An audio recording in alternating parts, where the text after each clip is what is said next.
Eccoci qui, salve a tutti ragazzi, bentornati sul canale, benvenuti quest'oggi a parlare di calciomercato del nostro Napoli, perché c'è una notizia che volevo condividere con voi per quanto riguarda il rinnovo di Kim Min-jae.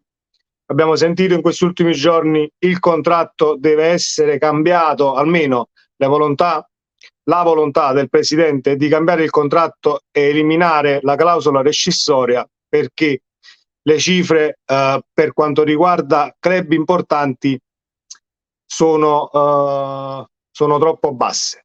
C'è una clausola progressiva, ma ne parleremo nel corso del video. Vi leggerò prima la notizia che ha dato Gianluca Di Marzio al riguardo e andremo a vedere i due profili che il Napoli sta seguendo insieme a tante altre squadre d'Europa per rimpiazzare eventualmente sia Osimhen nel caso dovesse partire, sia Kim nel caso non si riuscisse a fargli un contratto nuovo eliminando la clausola e arrivi qualcuno che paghi questa clausola e se lo porti via. Speriamo di no, perché per aprire un ciclo i calciatori devono rimanere a Napoli, o almeno non puoi smantellare la squadra vendendo 3-4 elementi per poi rifare la stessa cosa di quest'anno, anche se Giuntoli e Spalletti lo stesso ci hanno abituato, soprattutto quest'anno, a riuscire a tappare i buchi, tra virgolette. Vi metto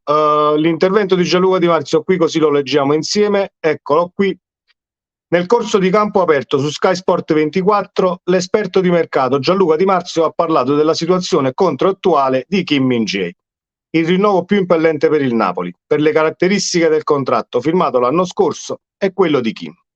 Mentre per Kvara non ci sono clausole rescissorie. In quello di Kim c'è una clausola che ha due step, una da 50 milioni per un club non top e una da 70 milioni per un club top. Queste cifre per un difensore che Spalletti ritiene il migliore del mondo sono briciole per le squadre di Premier.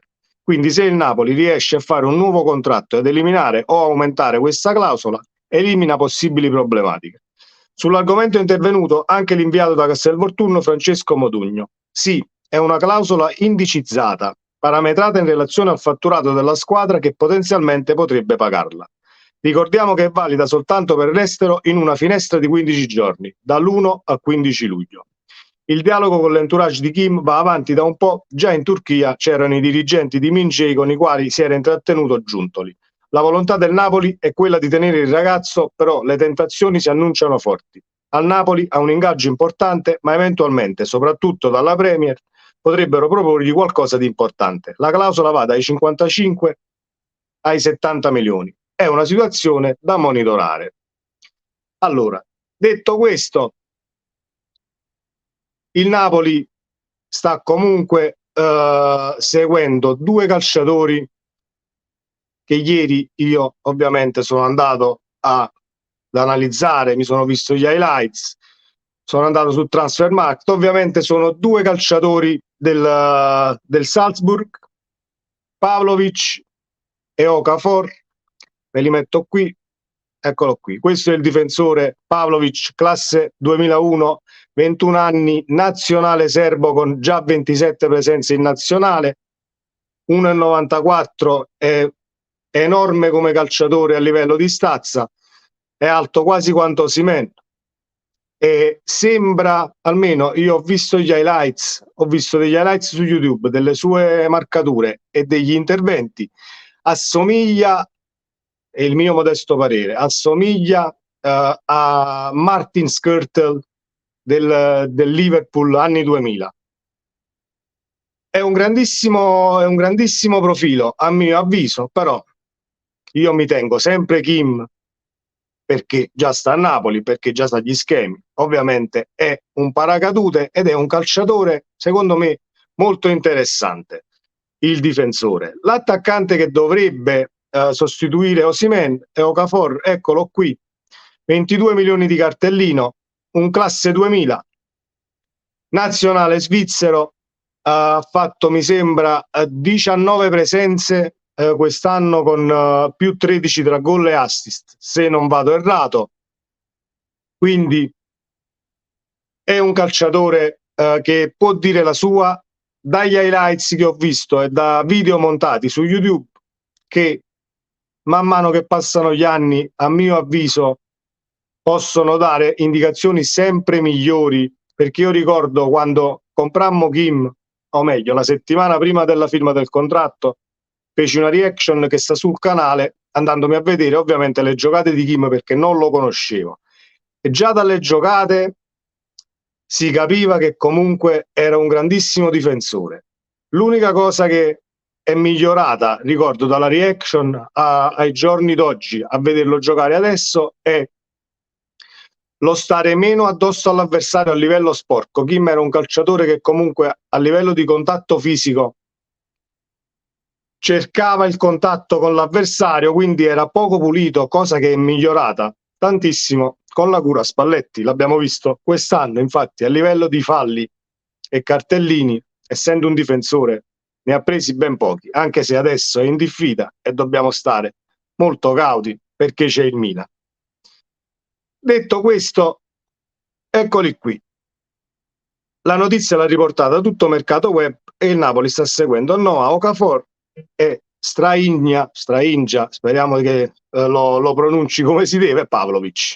Sono due calciatori, sono due profili, secondo me, da top club. Ovviamente parliamo del Salzburg, che è una scuola calcio europea che sforna comunque grandissimi talenti anche in età acerbe, 20 anni, 19, 21, quindi accaparrarsi calciatori da quella squadra non dico che è una garanzia, però stiamo parlando di un club che non compra talenti che non portino plusvalenza. Quindi speriamo sempre che il Napoli non venda né Osimhen né Kim, però io vi invito ad andarvi a vedere le giocate di questi due, perché sono dei grandissimi calciatori, soprattutto il difensore che mi ha impressionato per fisicità, rapidità, pur essendo altissimo.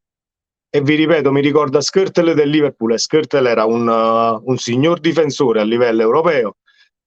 Okafor non è come Osimhen, o meglio, è più tecnico, almeno dagli highlights che ho visto, i piedi sono migliori di quelli di Osimhen, se possiamo dire così, però è più un attaccante che sta fermo con i piedi per terra, è più un attaccante da 1 contro 1, salta l'uomo, doppio passo. A livello tecnico siamo un tantino più alti di Osimhen, però fa meno reparto da solo. È quasi un calciatore che può fare più esterno che centrale d'attacco. Tanto è vero che nelle posizioni che troviamo su Transfermarkt e sulle caratteristiche del calciatore può svariare su tutto il fronte d'attacco. Quindi un grandissimo profilo anche in base al fatto che il Napoli, partendo Osimhen, speriamo di no, ha comunque Raspadori e Simeone come punta centrale, quindi ti puoi giocare Okafor come esterno al posto di Kvara, c'hai Elmas, la squadra c'è, e l'importante è sempre rimpiazzare i calciatori anche con profili che sono più giovani, però di prospettiva, perché ragazzi io l'unico mal di pancia che potrebbe venirmi per quanto riguarda il calciomercato del Napoli è se dovessimo rimpiazzare Giuntoli o Spalletti al momento. Per quanto riguarda i calciatori, dopo l'insegnamento che ci ha dato il nostro direttore sportivo quest'anno, per gli acquisti fatti e per il Napoli che ha messo in campo, ovviamente onore a Spalletti per come lo fa giocare, però tutto merito di Giuntoli per i profili opzionati e per i contratti chiusi. Detto questo, ragazzi, vi invito ad andarvi a vedere le giocate di questi due calciatori perché ne vale veramente la pena. Ci vediamo nel prossimo video e sempre Forza Napoli. Ciao!